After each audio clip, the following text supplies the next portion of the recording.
اندھے بھکاری کی آپ بیتی۔ یا امیر المومنین، میرا نام عبداللہ ہے اور میں یہیں بغداد کا رہنے والا ہوں۔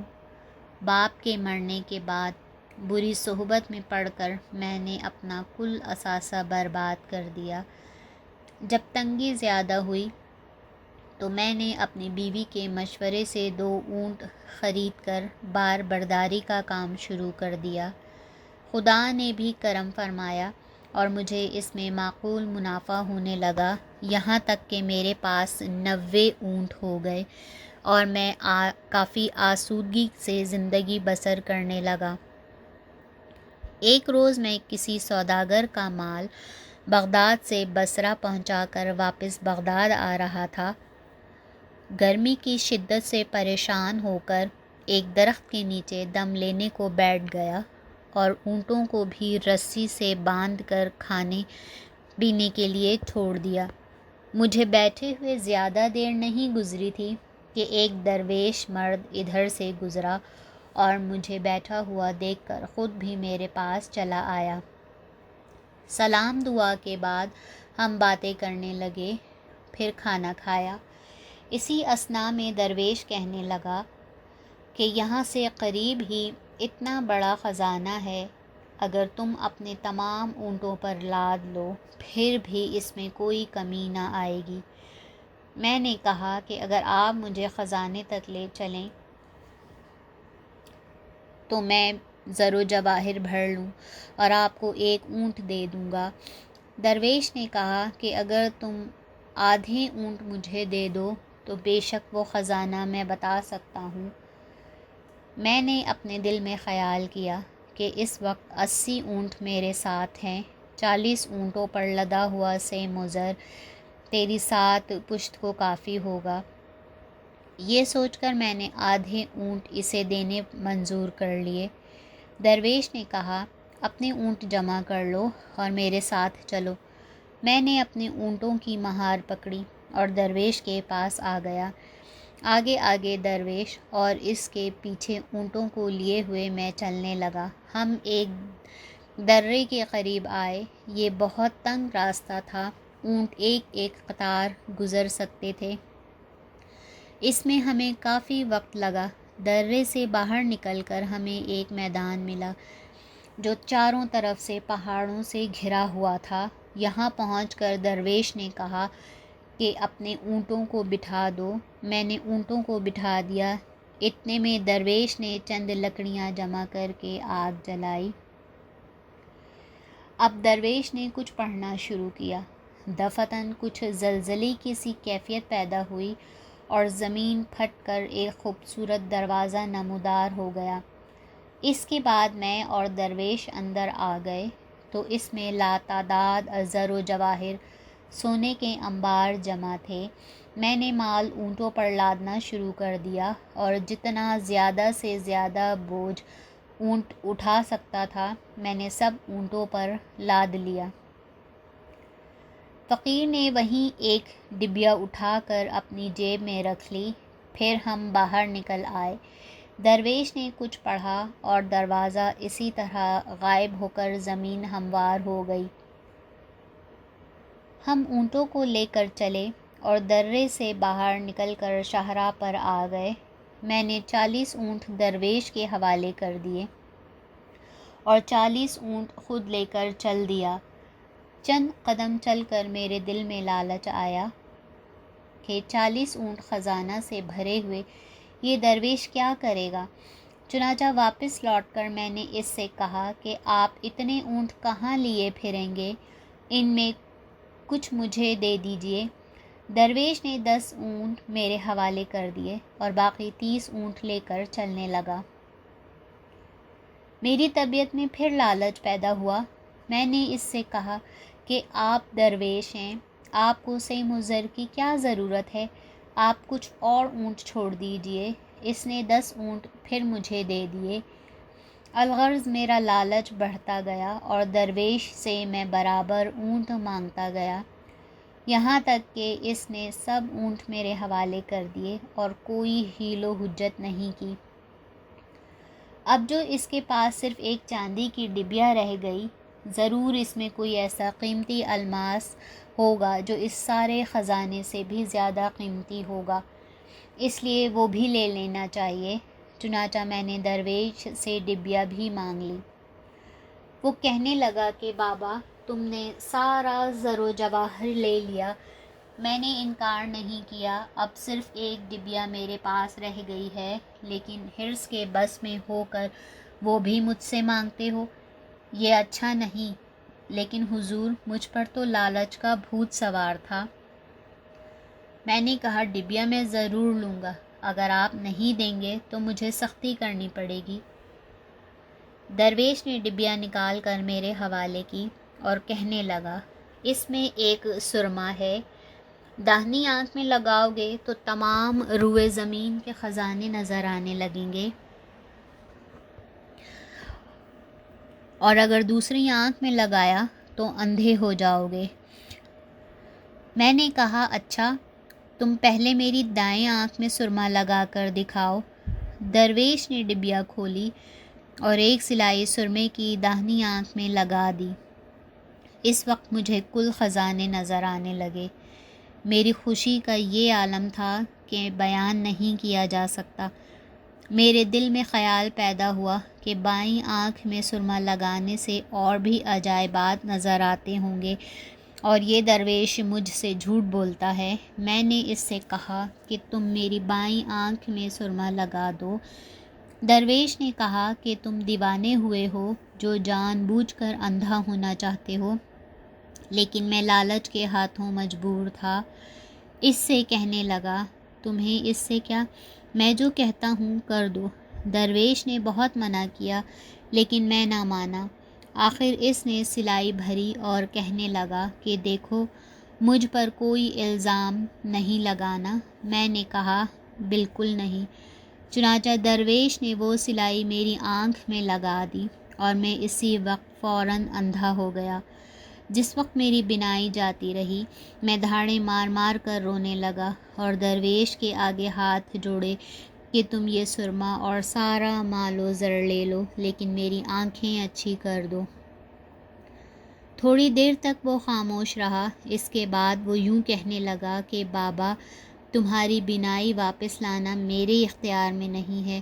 میں نے تمہیں بہت منع کیا، لیکن تم نہیں مانے۔ اب جاؤ اور زندگی بھر دھکے کھاتے پھرو۔ اب تمہارا صرف یہ کام ہے کہ بھیک مانگ کر پیٹ بھرو۔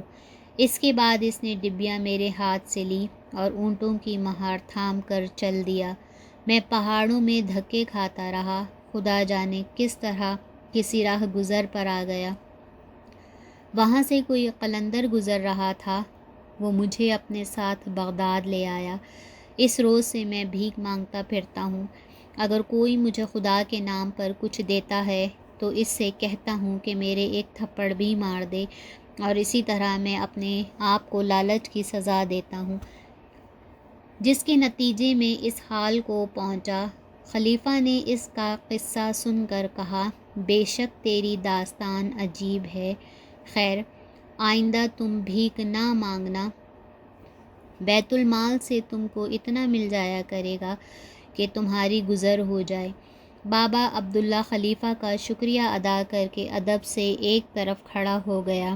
اس کے بعد خلیفہ نے گھوڑے والے کو بلایا کہ تحقیقات سے معلوم ہوا ہے کہ تم ہمیشہ اپنی گھوڑی سے ظالمانہ سلوک کرتے ہو اور اس قسم کے فقرے استعمال کرتے ہو، اس کی وجوہ بیان کرو۔ نوجوان سر جھکا کر خاموش ہو گیا اور اس نے کوئی جواب نہ دیا۔ خلیفہ نے دوبارہ سوال کیا اور فرمایا کہ اگر اب بھی تم نے جواب نہیں دیا تو اپنی گستاخی کی سزا بھگتنے کے لیے تیار رہنا۔ سوار نے سر اٹھا کر چاروں طرف دیکھا اور ہاتھ باندھ کر بولا، حضور، میری رسوائی کی داستان کیا سرعام سننا چاہتے ہیں؟ تو خیر، جیسا حکم ہوگا میں بصر و چشم تعمیل کروں گا۔ لقمان سوار کا قصہ۔ نوجوان نے یوں کہنا شروع کیا کہ میرا نام لقمان ہے اور میں ایک کھاتے پیتے گھرانے کا لڑکا ہوں۔ میرے والد کا بہت بڑا کاروبار تھا۔ اپنی حیثیت اور ہمت کے مطابق انہوں نے میری تعلیم و تربیت کا بھی انتظام کر دیا تھا۔ جب میں تعلیم سے فارغ ہوا تو والد میری شادی کر رہے تھے۔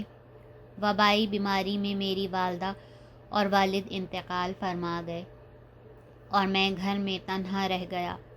کچھ روز تک مجھے بڑی وحشت رہی، لیکن آخر کار صبر آ گیا اور میں اپنے کاروبار کی طرف متوجہ ہوا۔ سال ڈیڑھ سال کے بعد مجھے اپنی تنہائی اور خالی پن کا احساس ہوا۔ اس میں اتنی شدت ہوئی کہ مجبوراً میں نے شادی کا فیصلہ کر لیا۔ ملنے جلنے والوں کے ذریعے رشتے کی کوشش کرتا رہا اور خود بھی تلاش میں لگا رہا۔ انہی ایام میں شہر بغداد میں ایک کنبہ کہیں باہر سے آ کر آباد ہو گیا۔ ان میں ایک نہایت حسین لڑکی تھی جو مجھے پسند آئی۔ میں نے پیغام بھیج دیا۔ 2-4 پھیروں کے بعد نکاح ہو گیا۔ میں خوش کہ امید سے بڑھ کر خوبرو اور حسین عورت مجھے مل گئی۔ شروع میں تو میں نے کچھ محسوس نہ کیا، لیکن چند روز میں مجھے معلوم ہوا کہ میری بیوی کھانا نہیں کھاتی، صرف کھانے کا نام کرتی ہے۔ میں غور کر کے دیکھتا رہا کہ دن بھر کی غذا اتنی ہوگی جتنی 4 سال کا بچہ ایک وقت میں کھا لیتا ہے۔ مجھے بڑا تعجب ہوا اور میں نے دل میں فیصلہ کر لیا کہ اس کی وجہ دریافت کرنی چاہیے۔ میں کئی روز سے اسی خیال اور فکر میں تھا کہ ایک دن سوتے ہوئے میں نے محسوس کیا کہ میری بیوی اٹھ کر باہر جا رہی ہے۔ میں نے اس کے نکلنے کا انتظار کیا۔ جوں ہی وہ کپڑے پہن کر گھر سے نکلی، میں بھی اس کے پیچھے روانہ ہوا، یہاں تک کہ ہم دونوں آگے پیچھے قبرستان تک آ پہنچے۔ میں حیران تھا کہ رات کو تنہا یہ یہاں کیا کرنے آئی ہے۔ بہرحال تمام حالات دیکھنے کے لیے میں ایک درخت کی آڑ میں چھپ کر کھڑا ہو گیا اور میری بیوی آمین آگے چلتی رہی۔ تھوڑے فاصلے پر ہلکی سی روشنی ہو رہی تھی اور وہاں ایک دیو سفت آدمی بیٹھا تھا، جس کو میں اپنے اندازے کے مطابق بدروح سمجھا۔ آمین اس کے پاس جا کر بیٹھ گئی اور دونوں آپس میں کچھ گفتگو کرنے لگے۔ فاصلہ زیادہ ہونے کی وجہ سے میں ان کی گفتگو نہیں سن سکا، لیکن نظر سب کچھ آ رہا تھا۔ تھوڑی دیر میں آمین اس دیو ہیکل کی گود میں جا بیٹھی۔ اس وقت میری جو حالت ہوئی آپ اندازہ فرما سکتے ہیں۔ قریب تھا کہ میں اپنی طاقت ضبط کھو بیٹھوں، لیکن میں نے بڑی مشکل سے ضبط کیا اور سارے واقعات دیکھنے کے لیے تیار ہو گیا۔ حبشی روح کچھ دیر تک امین کو چھاتی سے لگا کر پیار کرتا رہا۔ اس وقت اس کا نازک اور لطیف جسم اس کے گندے پہلو میں ایسا معلوم ہو رہا تھا گویا سفید دھلا ہوا کپڑا کیچڑ میں ڈال دیا گیا۔ بہرحال اختلاط کی مکروہ کیفیت کچھ دیر جاری رہی۔ اس کے بعد میں نے دیکھا کہ وہ اس کو ناز و انداز دکھا رہی ہے۔ تھوڑی دیر تک یہ تماشا بھی ہوتا رہا۔ اس وقت مجھے محسوس ہوا کہ شاید میری بیوی انسانی نسل کے بجائے بدروح کی کوئی نسل ہے۔ کچھ دیر کے بعد حبشی اٹھا اور امین لیٹی رہی۔ اس عرصے میں اس مرد نے ایک تازہ قبر کھود کر مردہ نکال لیا اور امین کے قریب لا کر رکھ دیا۔ وہ ہنستی ہوئی اٹھ بیٹھی اور دونوں نے اس کا گوشت نوچ نوچ کر کھانا شروع کر دیا۔ یہ روح فرسا منظر دیکھ کر عام حالات میں شاید بے ہوش ہو جاتا، لیکن اس سے ذرا دیر پہلے والے واقعات نے میرے اندر اتنا جوش و غضب پیدا کر دیا تھا کہ میں اس منظر کو بخوبی برداشت کر سکا۔ جب یہ دونوں مردے کے جسم کا سب گوشت کھا چکے تو اس کی ہڈیوں کو واپس قبر میں رکھ دیا اور میں نے اندازے سے سمجھ لیا کہ اب یہ دونوں یہاں سے چلنے والے تھے۔ اس لیے میں وہاں سے ہٹ کر تیزی سے گھر چلا آیا اور اپنے پلنگ پر لیٹ کر ایسا بن گیا گویا اٹھا ہی نہیں تھا۔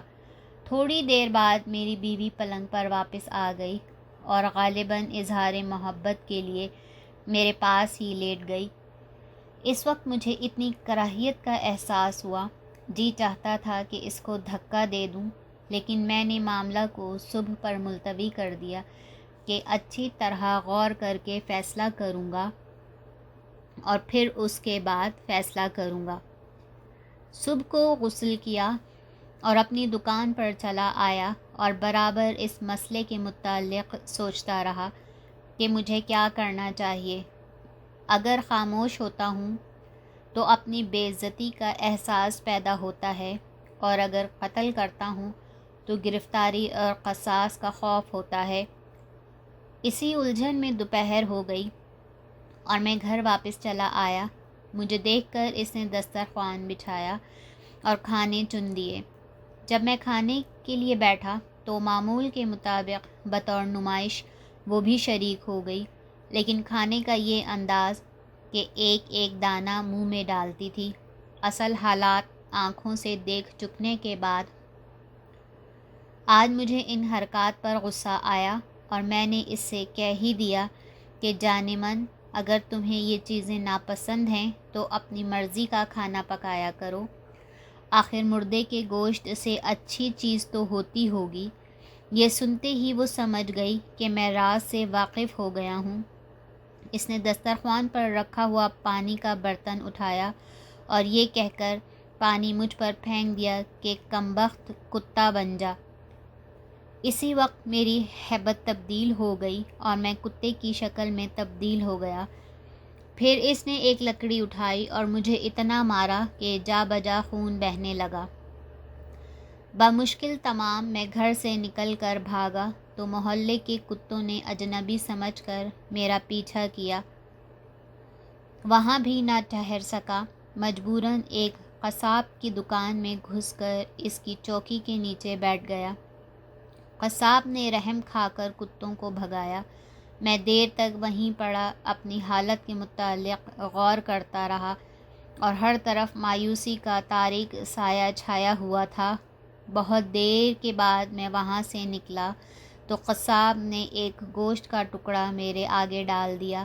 میں دم ہلاتا ہوا اس کے قریب آ گیا تو معلوم نہیں اس نے کیا سمجھا اور مجھے ایک لکڑی بڑے زور سے ماری۔